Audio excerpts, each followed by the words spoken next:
नमस्ते बहनों भाइयों। वॉइस ऑफ एम मेरा चैनल आपका स्वागत है। और मेरे चैनल को लाइक करें, सब्सक्राइब करें। आपके क्या विचार हैं कमेंट सेक्शन में डालें। आपको मुझसे कोई सवाल है, आपको किसी बात पे डिस्कशन करना चाहते हैं तो प्लीज़ मुझे कमेंट सेक्शन में बताएं। आज मैं बात करूंगा सबसे पहले तो हैप्पी न्यू ईयर सभी को। और आज मैं जो बात करना चाहूँगा, मैं बात करना चाहूँगा कि ये जो नए फार्म लॉज लाए गए, क्यों लाए गए और इसकी इंपॉर्टेंस क्या है।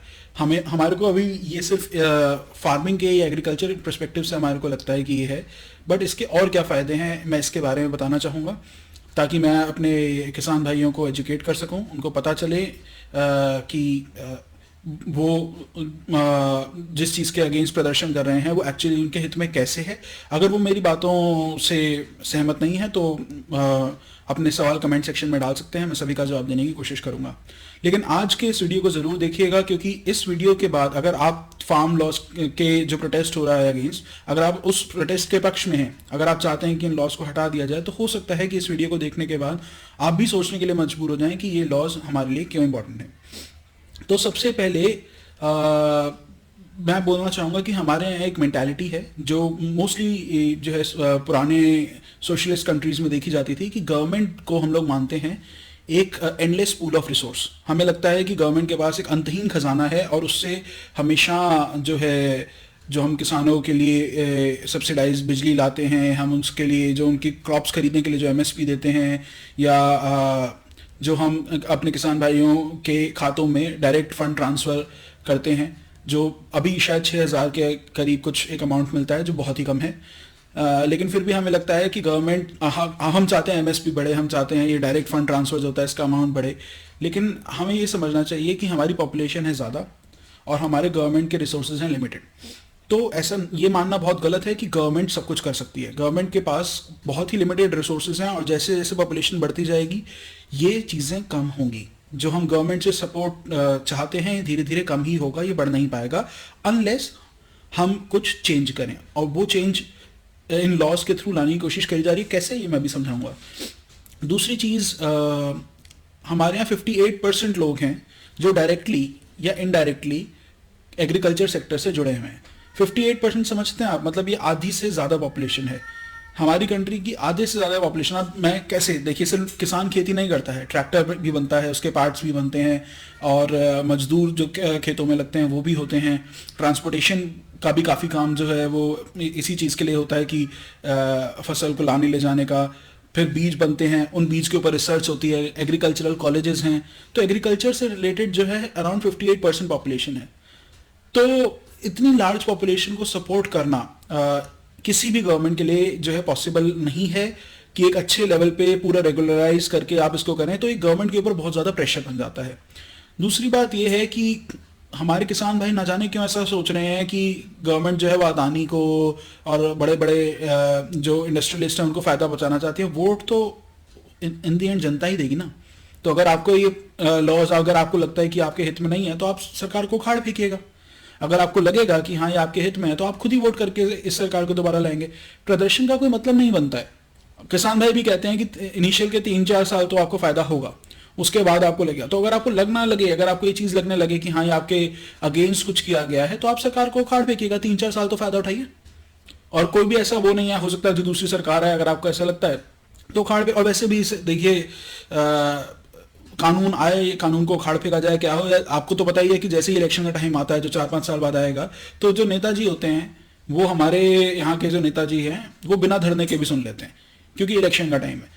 तो आपका वोट आपकी ताकत है, धरने का कोई मतलब नहीं बनता। खैर, इस बात से हटके मैं आपको एक और बात बताना चाहता हूँ कि हमारी इकोनॉमी जो है वो है 3 ट्रिलियन की। हमारे प्रधानमंत्री ने बोला था वो 5 ट्रिलियन तक इसे पहुंचाना चाहते हैं जल्द से जल्द। आप जानते हैं कि $3 ट्रिलियन की इकोनॉमी हमारी है, और जो अमेरिका है उसका सिर्फ कोविड सपोर्ट पैकेज जो था, फाइनेंशियल सपोर्ट पैकेज, वो $3 ट्रिलियन का था। आपको पता है बात। और इससे दिखाई देता है कि हम एक डेवलप्ड जो नेशन है, एक डेवलप्ड इकोनॉमी जो है, उससे हम कितना पीछे हैं।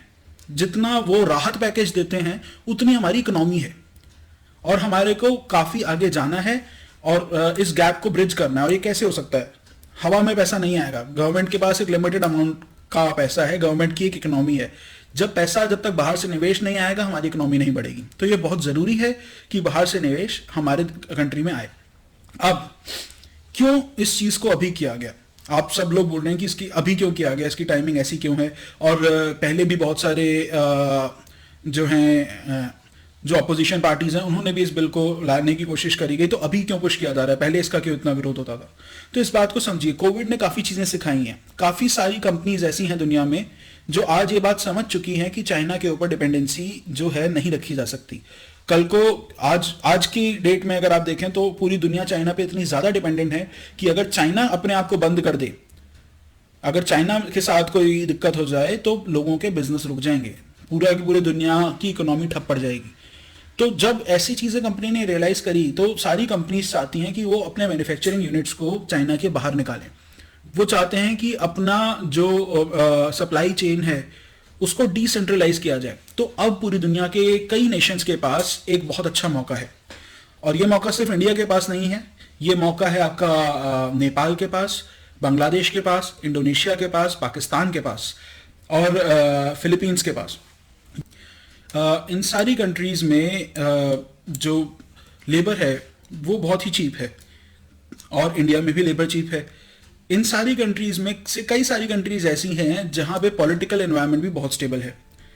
तो ऐसे में इंडिया को एडवांटेज कैसे मिलेगा? और अगर ये मौका एक बार चूका तो हमारे को जो अपनी कंट्री को एक डेवलप्ड नेशन बनाना है उसके लिए जो एक सुनहरा मौका मिला है वो हाथ से चूक जाएगा। अगर इस वक्त इन बाकी कंट्रीज में ये चीज चले गई, मैन्युफैक्चरिंग चले जाती है, तो जो एक गोल्डन अपॉर्चुनिटी है इंडिया के पास वो निकल जाएगी। आप जानते हैं कि जो इंडिया के पास एक एडवांटेज जो है वो ये है कि हमारे यहाँ पे बहुत बड़ा लैंड स्पेस अवेलेबल है जो एग्रीकल्चर के लिए यूज किया जाता है। हमारे यहाँ बहुत बड़ी पॉपुलेशन है जो एग्रीकल्चर में इन्वॉल्व है। हमारे यहाँ पे भी श्रमिक अवेलेबल है, हमारे यहाँ भी बहुत सारे लेबर अवेलेबल है। हमारे पास बहुत और लेबर का मतलब ये नहीं होता कि सिर्फ लेबर, हमारे यहाँ पे मैन पावर अवेलेबल है। हमारे पास हर तरीके का रिसोर्स है। लेकिन अगर हम कंपनीज को एक अश्योरेंस देते हैं कि आप हमारे यहाँ रॉ मटेरियल्स भी प्रोक्योर कर सकते हैं आसानी से, अगर हमारे यहाँ कंपनी आती है और हम अपना प्लांट लगाती है और हम उसे अश्योरेंस देते हैं कि आपको अपना काम करने के लिए जो रॉ मटेरियल चाहिए वो आसानी से मिल जाएगा, तो ये एक एडेड एडवांटेज है। ये चीज इन कंट्रीज के पास नहीं है, क्योंकि इन कंट्रीज के पास अपना लैंड स्पेस इतना ज्यादा नहीं है, इनके पास अपने रिसोर्सेज इतने ज्यादा नहीं है, इन कंट्रीज के पास एग्रीकल्चर में इन्वॉल्व पॉपुलेशन इतनी ज्यादा नहीं है और उसकी एक्सपर्टीज नहीं है। ये चीज हमारे पास है और ये हमारा एडवांटेज हो सकती है। तो इन लॉज के थ्रू हम बस कंपनीज को एक लालच दे रहे हैं कि आप आइए, हमारे यहाँ प्लांट लगाइए, आपकी मैन्युफैक्चरिंग यूनिट्स लगाइए, उससे भी जॉब्स क्रिएट करिए, हमारे एग्रीकल्चर सेक्टर को स्टेबल बनाइए, उसमें निवेश करिए, और इससे क्या होगा कि हमारी इकोनॉमी बढ़ेगी। जब ये लॉज हमारे इंप्लीमेंट होंगे तो अब देखिए इससे सिर्फ एग्रीकल्चर सेक्टर में ही हमारे को फायदा नहीं है, ठीक है। इससे देखिए एक किसान को तो फायदा होगा ही होगा डायरेक्टली, क्योंकि उसको एक फिक्स्ड इनकम का पता है, उसको उसकी लाइफ में स्टेबिलिटी आती है कि वो कोई भी मेहनत करने से पहले उसको पता है कि हाँ मुझे इतना दाम मिल जाएगा। इसके अलावा कंपटीशन बढ़ेगा, क्योंकि अभी तक क्या होता है कि सेलर जो है वो ज्यादा है, बायर हैं कम। अब बायर भी बढ़ जाएंगे तो डिमांड बढ़ जाएगी। तो जब ये मार्केट का डायनामिक्स है, ठीक है, डिमांड और सप्लाई। अभी तक क्या होता था, सप्लाई ज्यादा है, डिमांड को कम करके दिखाया जाता था। अभी क्या होगा, जब मार्केट में कंपटीशन आएगा तो अब लोग ये कह रहे हैं कि बड़ी बड़ी कंपनियां जो हैं वो होर्डिंग कर लेंगी, और उसके बाद अब ये समझिए कि सिर्फ कुछ कंपनीज नहीं है, आप इस बात को समझिए, सिर्फ कुछ कंपनीज मार्केट में नहीं है। जब आप विदेशी कंपनीज को अट्रैक्ट करते हैं तो ऐसा नहीं है कि सिर्फ रीसेल करने के लिए कंपनीज आएंगी, कंपनीज ऐसी भी आएंगी जो अपने मैन्युफैक्चरिंग यूनिट लगाती हैं, जिनको एक फिक्स अमाउंट, जैसे आप पेप्सिको का ले लीजिए जो पंजाब में चल रहा है, उनको 600 क्विंटल टमाटर रोज का चाहिए होता है, तो एक फिक्स डिमांड है और उससे वो मीट करना है, तो उन्हें एक सप्लाई चेन बनानी जरूरी है। तो आप ये समझिए कि एक जैसे मैन्युफैक्चरिंग में आपकी एक सप्लाई चेन बन जाती है, ये किस तरीके की चीज होगी, उसमें एक रेट तय होगा और उनको वो चीज मेंटेन करनी है, एक आप खुद सोचिए कि कोई बंदा स्टोर कर करके कितना रखेगा, और अगर कोई एक दो प्लेयर अगर ऐसा कर भी लेंगे तो गवर्नमेंट उनके अगेंस्ट धीरे धीरे, मतलब अगर आपको लगेगा कि हाँ ये चीज डोमिनेट कर रही है मार्केट में, तो गवर्नमेंट उसके अगेंस्ट एक्शन लेगी, उनको लेना पड़ेगा क्योंकि उन्हें सत्ता में रहना है। अगर नहीं लेगी तो उनको आप उखाड़ फेंकिए। लेकिन आप ये खुद सोचिए कि जब करोड़ों कंपनीज, करोड़ों नहीं तो कम से कम लाखों कंपनीज पड़ी हैं जो जैसे पेप्सिको को आप अगर आप छोड़ दिए, डोमिनोज है आपका, आपका पतंजलि है, फिर मैं कहता हूँ बाहर से कंपनीज आती हैं, कोक आता है, और इतनी सारी एक जो है आपको कंपनीज मिल जाएंगी जो कुछ ना कुछ बनाती हैं। क्रीमिका भी बनाती है अपनी टमाटो केचप बनाती है, वीवा अपने केचप्स बनाते हैं, बहुत सारी जो हैं बहुत सारी सॉसेस बनाते हैं। तो इन सबको अपनी एक रेगुलर सप्लाई चाहिए, क्योंकि इनके में इनकी मैन्युफैक्चरिंग जो होती है उसमें हल्का सा भी ऊपर नीचे हो जाता है तो इनका टेस्ट चेंज हो जाता है। तो आप खुद सोचिए, जब इस तरीके से कंपनीज आएंगी तो उनको एक fix chain, healthy chain maintain करना है। दूसरी बात, जब इस स्तर पे बात होती है, जब इस लेवल पे बात होती है, तो इतने रिसोर्सेज इतनी बड़ी कंपनीज के पास भी नहीं होते कि वो इनडेफिनेट अमाउंट ऑफ टाइम के लिए वो इतने ज्यादा रिसोर्सेज को होल्ड करके रख लें कि वो पूरी मार्केट के डायनेमिक्स चेंज कर दें। आप समझिए इस बात को, जब 58% हमारी इकोनॉमी डिपेंड करती है एग्रीकल्चर पे, तो आप खुद सोचिए पूरी मार्केट को कंट्रोल करने के लिए कई कई कई लाख डॉलर का माल से स्टोर करके रखना पड़ेगा, जो गवर्नमेंट भी नहीं कर पाती। गवर्नमेंट भी एक हद तक इस चीज को अचीव कर पाती है, तो सोचिए एक कंपनी कैसे कर सकती है। तो ये चीज ऐसा है, ऐसा एक चीज है कि बरगलाया जा रहा है हमारे फार्मर्स को। ऐसा कुछ नहीं हो सकता और ना ही होगा। और अगर होगा भी, अगर बाई चांस ऐसा हुआ भी, तो भी आपको इस चीज में भी कंपटीशन दिख जाएगा, क्योंकि कंपनीज भी होंगी और भी कंपनीज। और दूसरी बात, गवर्नमेंट कोई ना कोई स्टेप लेगी। अगर कोई एक कंपनी होर्डिंग करती है तो ऐसा नहीं है कि कोई दूसरी कंपनी नहीं है जो होर्डिंग नहीं कर सकती। तो ऐसा नहीं होगा, और अगर ऐसा होता है तो गवर्नमेंट को कोई ना कोई स्टेप लेना ही पड़ेगा। उसके बाद जो हमारा दूसरा बेनिफिट मिलेगा वो मिलेगा मैन्युफैक्चरिंग सेक्टर को, क्योंकि अभी तक हमारा ये सेक्टर ऐसा है जो बहुत ज्यादा स्ट्रगल कर रहा है। जब इस वक्त जब कंपनीज ढूंढ रही हैं ऐसी कंट्रीज जहां पे वो अपनी मैन्युफैक्चरिंग यूनिट्स को मूव कर सकती हैं चाइना से, ऐसे में अगर वो कंट्रीज अपनी मैन्युफैक्चरिंग यूनिट्स को इंडिया में लेकर आते हैं तो बहुत सारे लोगों को नौकरियां मिलेंगी। ये पूरा सेक्टर जो हमारे यहाँ स्ट्रगल कर रहा था अभी तक, वो रिवाइव होगा। हमारे यहाँ जो लोग खेती के बारे में नहीं जानते हैं, लेकिन जो किसी और फील्ड की नॉलेज रखते हैं, उनके पास क्योंकि जॉब नहीं थी, जैसे आप मैकेनिकल इंजीनियर्स को ले लीजिए, या फिर आप मैन्युफैक्चरिंग इंजीनियर्स को ले लीजिए, या आप जो सप्लाई चेन की जो पाइपलाइन होती है उसमें काम करने वाले जो लोग होते हैं आप उनको ले लीजिए, आप नॉर्मल फैक्ट्री वर्कर्स को ले लीजिए, तो उन लोगों को भी अवसर मिलेंगे काम करने के। और मेरे को बताने की जरूरत नहीं है कि कितने ही लोग हैं हमारे यहाँ जो इन सेक्टर्स में हैं, लेकिन वो आज सरवाइव करने के लिए कितना स्ट्रगल करते हैं, क्योंकि अपॉर्चुनिटीज नहीं है। उसके बाद क्या होता है कि अब जब ऐसा होगा तो इंडिया के पास, अगर मैं इस चीज को प्रोजेक्ट करूं, तो 4 से 5 साल के टाइम में ही इंडिया के पास एक बहुत अच्छा अपॉर्चुनिटी है वो 5 ट्रिलियन के मार्क के आसपास पहुंचने का। अगर ये चीज सब कुछ सही चलता रहता है, अगर हम लोग अपने इंटरनल प्रोटेस्ट से बाहर आ जाके अपने देश के बारे में सोचते हुए, अगर हम और हमारी गवर्नमेंट सही स्टेप्स लेती है ताकि बाहर की कंपनियों को इंडिया में अपने प्लांट सेटअप करने के लिए हम उनके लिए और आसान बनाते हैं चीजें, तो हम अगले 4 से 5 साल में हम उस 5 ट्रिलियन के मार्क के बहुत आसपास पहुंच जाएंगे और हम एक बहुत अच्छी डेवलप्ड इकोनॉमी के तौर पे उभर सकते हैं। ये हमारे लिए गेम चेंजर साबित हो सकता है। अब जब ये इतनी अच्छी चीज अगर ये लग रही है सुनने में, तो सब लोग बोलते हैं it is too good to be true, right? तो और जो हमारा विपक्ष है वो इसी चीज को इनकैश कर रहा है, वो लोगों के दिमाग में डर बैठा रहा है। वो ऐसा क्यों कर रहे हैं? क्योंकि ये विपक्ष जो है, हमारी कांग्रेस पार्टी जो है, जो मेजर विपक्षी पार्टी है, और जो बाकी पार्टीज हैं, वो क्यों इसका विरोध कर रही हैं, जबकि एक टाइम पर उन्होंने खुद इन लॉज को रेकमेंड किया था। तो आप इस बात को समझिए कि ये वो पार्टीज हैं जिनका 60 साल का फेलियर रहा है। ठीक है, 60 साल बाद लोगों ने इस चीज को रियलाइज किया कि दे नीड अ चेंज। उनको पता चला कि हमारे को एक चेंज की बहुत जरूरत है, और जब उन्होंने चेंज वो लेकर आए तो उनको थोड़ा बेटर लगा। उनको इतना बेटर लगा कि आज यही विपक्ष अपने सर्वाइवल के लिए स्ट्रगल कर रहा है। तो ऐसे पोजीशन पे जब ये लॉज आएंगे, इनका बेनिफिट इतना ज्यादा होगा, इतना ज्यादा विजिबल होगा, विपक्ष इस बात को समझ सकता है, और वो इस बात को भाप गया है कि अगर वो ये चेंजेस लेकर आते हैं, और ये चेंजेस अगर एक बार ढंग से इंप्लीमेंट हो जाते हैं,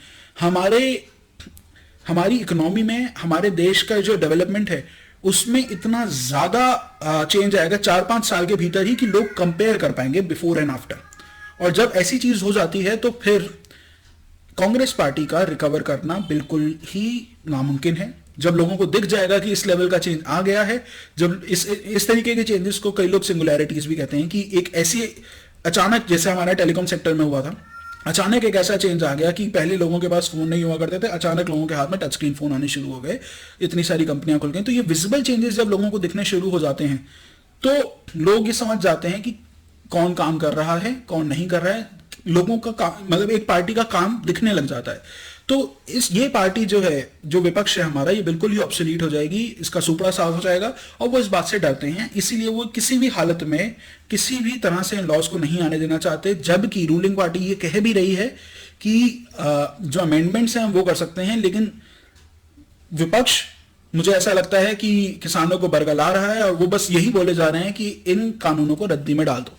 जबकि वो रूलिंग पार्टी जो है वो हर तरीके के अमेंडमेंट करने के लिए इस वक्त राजी है, जस्ट बिकॉज, इसलिए कि अगर ये लॉज आ जाते हैं ऑन पेपर, चाहे इससे और कुछ भी ना हो, इससे बस कंपनीज को एक इंसेंटिव मिलेगा। और वो कंपनीज जो इस वक्त चाइना, क्योंकि बहुत इंपॉर्टेंट टाइम है और अगर इस टाइम पे को हमने इनकैश नहीं किया तो हम अपना चांस खो देंगे। तो ये कंपनीज को अगर हम इस वक्त ललचा के अपनी कंट्रीज में इनके प्लांट सेटअप करवा सकते हैं तो हम अपने देश के डेवलपमेंट को, मैं कहता हूं, 15 से 20 गुना तेज एक्सेलरेट कर सकते हैं। और इसी चीज से विपक्ष डरता है। वो चाहते हैं कि इस तरीके के अपॉर्चुनिटी को हम खो दें, क्योंकि उनका, आप खुद समझिए, अब आप इस बात को जरा समझने की कोशिश करिए। एक ऐसी पार्टी है जिसका सोल एम ये है कि उनके बच्चे प्रधानमंत्री की कुर्सी पर बैठ जाएं, जो पार्टी से सत्ता लेना चाहती है और जो बहुत ही अपरेंट है, लोगों को दिखती है ये चीज, वो आपका बरगला रही है इस वक्त। वो आपको एक ऐसी चीज सजेस्ट कर रही है जिसकी वजह से आपके बच्चों का भविष्य जो है वो खतरे में है। तो आप खुद सोचिए, एक ऐसी पार्टी की बात सुन के जो सिर्फ अपने बच्चों का, अपने परिवार का, जो परिवारवाद की राजनीति करते हैं और जो सिर्फ अपने घर का सोचते हैं, उनकी सुन के जब आप अपने बच्चों के भविष्य को ताक पे रख देते हैं तो वो आपकी गलती है। अगर आप अपने देश के भविष्य से खेलने को तैयार हैं जस्ट बिकॉज कि आपको किसी ने डरा रखा है, और आप जरा सोचिए कि आपको डराने वाला कौन है। ये वही लोग हैं जो जिनको 60 साल तक सत्ता में रखा गया, उनका पेट अभी भी नहीं भरता। वो अभी भी ये चाहते हैं कि एक इनकॉम्पिटेंट नेता को इस देश की बागडोर सौंप दी जाए। तो आप खुद सोचिए, क्या ये वर्थ है? और अगर आपको ऐसा लगता है कि ये लॉज आपके हित में नहीं होंगे, अगर आपको लगता है कि ये लॉज आपके बच्चों के हित में नहीं होंगे, अगर आपको ऐसा लगता है कि इससे आपका भला नहीं होगा, तो आपके पास वोट की पावर है। आप इस रूलिंग पार्टी को आप 4-5 साल बाद जैसे ही आपका इलेक्शन होगा आप उखाड़ फेंकिए। और अगर आपको लगता है कि आपका भला हो सकता है, अगर एक भी चांस है, तो ट्राई तो करके देखिए। मैं एंड में बस यही बात कहना चाहूंगा कि हमारे देश में बहुत गरीबी है। जब मैं बाहर निकलता हूं मैं देखता हूं कि काफ़ी सारे बच्चे हैं जिनको भरपेट खाना नहीं मिलता, जस्ट बिकॉज कि हम लोग इकोनॉमिक लेवल पे बहुत पीछे हैं। हमारे पास अपॉर्चुनिटी है, पहली बार हमारे पास एक ऐसा लीडर है जिसकी इंटेंशंस अच्छी हैं। पहली बार हमारे पास एक ऐसा लीडर है जो अपने बच्चों के बारे में, अपने परिवार के बारे में नहीं सोच रहा। आप खुद सोचिए, उसके पास कोई मोटिव नहीं है। जब वो देश के लिए कुछ करने की सोच रहा है तो हमें क्या उसका साथ नहीं देना चाहिए? क्या हमारे को एक बार, हमने 60 साल के लिए ऐसे लोगों पे विश्वास किया जिनका आज दिखता है कि वो सिर्फ अपने हाथ में सत्ता लेना चाहते थे। जब आज हमारे को एक ऐसा व्यक्ति दिखाई देता है जिसके अपने मन में कोई लालच नहीं है, तो क्या हमारे को उस लीडर को फॉलो नहीं करना चाहिए? आज जब हमारे को एक मजबूत नेता दिखाई देता है जो शायद इस देश का भला कर सकता है, शायद जो इतने लाखों लोग जो गरीबी की रेखा के नीचे हैं, करोड़ों लोग, बल्कि लाखों भी नहीं कहना चाहिए, करोड़ों लोग जो हमारे देश में गरीबी की रेखा के नीचे हैं, जरा सोचिए उनके बारे में। और सिख लोग, तो मैं कहता हूं कि जो हमारे सिख भाई हैं वो तो वैसे ही जो है गरीबों की इतनी सेवा करते हैं, लंगर वगैरह सब कुछ होता है। तो आप जरा 2 मिनट के लिए सोचिए कि अगर इन कानूनों को से वो चीज हो जाती है जो सत्ताधारी पार्टी अचीव करना चाहती है, जो हम सब अचीव करना चाहते हैं, तो सोचिए कितने लोगों का भला होगा, कितने बच्चे भरपेट सो पाएंगे, कितने बच्चे जो है एक अच्छी जिंदगी ले पाएंगे, हमारे देश के कितने लोग गरीबी की रेखा के ऊपर आ पाएंगे। तो मेरी आप लोगों से हाथ जोड़ के विनती है, मुझे नहीं पता मेरी बात कितने लोगों तक जा रही होगी, बट मेरी आप लोगों से फिर भी हाथ जोड़ के विनती है कि जरा 2 मिनट के लिए बैठ के सोचिए, जो प्रोटेस्ट कर रहे हैं वो उससे क्या हो रहा है, क्या वो जायज है, क्या आप डरे हुए हैं, क्या वो डर जायज है? जरा सोचिए। और अगर आपको फिर भी कोई शंका हो या आपको कोई मन में कोई सवाल हो तो प्लीज मुझे बताइए। मैं जानता हूं कि इन लॉज से इनका, देखिए कोई भी चीज़ हमारे हिंदुस्तान में लाई जाती है तो लोग उसका गलत फ़ायदा भी उठाते हैं, लेकिन अगर वो गलत फ़ायदा उठाया जा रहा होगा तो मुझे पूरा भरोसा है अपने सरकार पर, मुझे पूरा भरोसा है नरेंद्र मोदी जी पर, क्योंकि उनके उनके मन में लालच नहीं है, इस बात को हम सब मान सकते हैं। तो मुझे पूरा भरोसा है कि वो कोई ना कोई स्टेप लेंगे जिससे हमारे देश का भला होगा। और अगर इसका कोई गलत फ़ायदा उठाती है कोई कंपनी तो उसके अगेंस्ट कार्रवाई भी होगी।